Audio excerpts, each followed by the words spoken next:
Gerą dieną. Gavau iš draugų priekaištą, kad video stovau kelt, tai pabandysiu atnaujinti info, ką mes čia nuveikėm. Tai čia dabar žiūrim jau į antrą aukšto dalies žiedą, tai jau mūro darbai kaip ir baigėsi namo. Dar liko čia mums susimontuoti sijas nešančias kraiginės. Čia toks įdomesnis tas stogelis. Taip įstrižai dėsis metalinės sijos ir nuolydžiai bus į kampus. Tai bus čia dailiojo pjaustymo biškelė. Ir dar nesam taip darę, bet turėsim surinkti vandenį tam tuose kampuose, tai kažkaip reikės pagaminti surinkimo latakus. Čia vieno aukšto dalis, tai jau klauniai nuimti. Tai irgi sija nuo to kampo į tą kampą. Šita sija horizontaliai, tai biškelį paprasčiau. O čia ir sija su nuolydžiu, ir dar šlaitai su nuolydžiu. Tai biškelį sudėtingiau. Čia tokia kaip ir terasėlė gali būti, tik jos tikriausiai nieks nenaudos, kaip dažnai. Vaizdas per langus nuostabus. Čia plokščia stogo dalis. Čia jau įlai numatyta vieta. Pastiprinti kraštai parapetam. Ir čia. Bus ventiliuojamas fasadas, kas praleido čia kelis tos įrašus. Tai viskas čia neblogai. Dar pabandysiu apeiti. Parodyti, kaip viskas apačioj.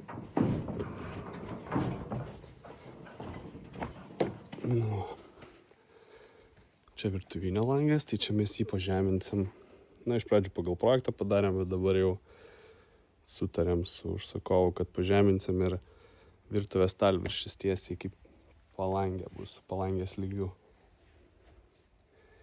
Čia įėjimo stogelis. Tai čia su tais užkirpimais biškelį pasitikslinom, nes būtų buvę negražus mazgai montuojant langus ir po to privedinėjant fasadą. Ką dar mes čia biškelį keičiam, tai šitą langą mažinom, jis atsiras ne nuo žemės, bet biškiai aukščiau dėl grunto lygio, kad čia prie medžių labai nenukasinėtų.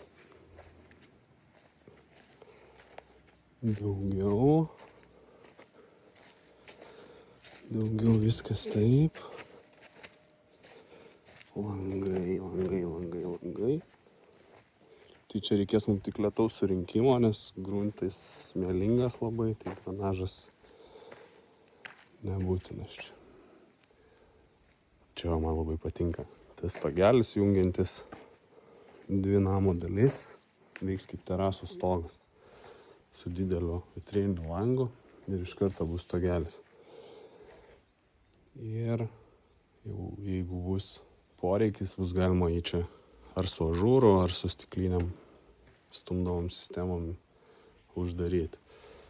Kas Lietuvoje dažniausiai ir padarom. Čia svetainė.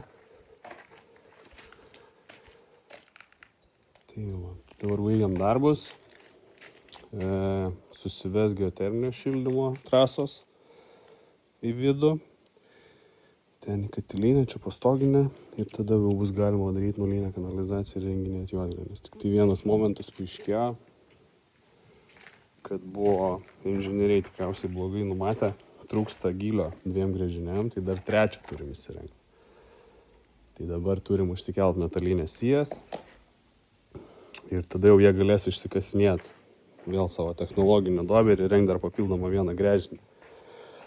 Kas mums vėl nukelia stoginės pamato įrengimą. Ir dar kas vienas paaiškėjo dalykas, kad ir langystam tikriausiai reikės čia krano. Tai jeigu jiem čia jo reikės, tai stoginė tikriausiai jau nusikels iš vis į kitus metus.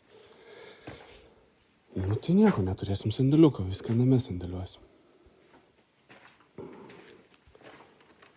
Čia turim laiptinę. Čia taip keistai konstruktorius buvo padaręs pertvarą ir užsidaro tie laiptai. Tai čia palikom atvirą katilinį, kad padidint po laiptais. Nes jinai ir taip labai nedidukė, tai kad viskas tilptų. Čia technologinė šachta į 2 aukštą ventiliacijai. O čia tai mes jau patys pasidarėm. Čia va kur putplastis. Tarpas tarp plokščių yra užbetonuotas, bet 10 cm yra įgilinimas padarytas. Tai čia mes galėsim jį panaudoti iš katilinės nusivesti ortakius į svetainę. Tai viskas čia mums bus paprasčiau. Iš karto įsidėjom, išsilūpstas putplastis. Ir čia pateksim. Aišku, čia su baldu kažką išspręs, uždengtos vamzdžius, bet jau nieko gręžt. Ir daužyti mums čia nebereiks. Tai turėsim mes į svetainę susivesti tikriausiai 6 arba 8 lanksčius ortakius. Nu, bet čia aukščiai yra, tai tik tai čia pakilsim ir viskas bus good. Tai va. Pro visus langus pušinas. Labai fainai. Tai dar liko paskutiniai darbai ir galėsim jau susitvarkyti aikštelę. Tai nebus čia to bardako. Nebus to bardako. Kas čia dar? Nu tai va, tai apie stoginį jau sakiau, kad mes ją vis nukelinėjom ir tikriausiai jinai nusikels į kitus metus. Nes vis technologiškai čia mums nesigauna. Tai va, tai čia kol kas tiek žinių. Dar pabandysiu gal su dronu pafilmuoti. Tai vaizdas daug pagražės, kai susirinks lygnynas, tai tada jau matysis pilnas namo kontūras. Ką mes čia dar turim? Kolonų dažniausiai vyrinamų mes nedažom eigoj, o jau pasitvirtinus vidaus langų spalvas, gaunam spalvų kodą ir jau tada prieš montuojant langus jos nusidažom. Nu tai čia gal biškelį anksčiau nusidažysim, nes tikriausiai langai, kai montuosis, jau bus pakankamai vėsu, tai mes jas nusidažysim ir užsidengsim. Tai jau. Šiaip visai dailus. Tai kas čia pas mus dabar iš sekančio etapo? Tai metalas, tada jau gali startuoti stogo darbai.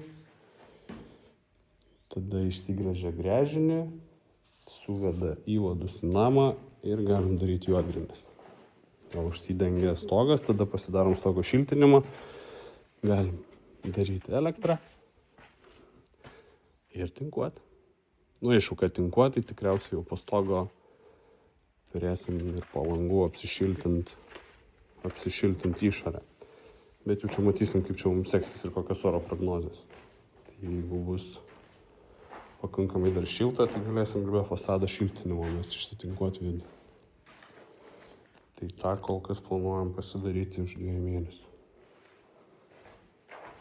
Jau taip optimistiškai, nes manau langų datą gamintojas mums pasakys ne greičiau negu 8 savaitės.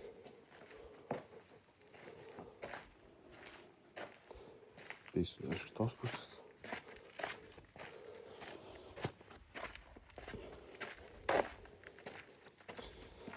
Nu, čia pasižymėję technologinę duobę gręžiniui ir gręžinį papildomą geoterminio šildymą. Čia sandėliukas. Čia stoginės pamatas turi būti. Ir čia irgi toksai gražus, kreivas iš visų pusių stogas.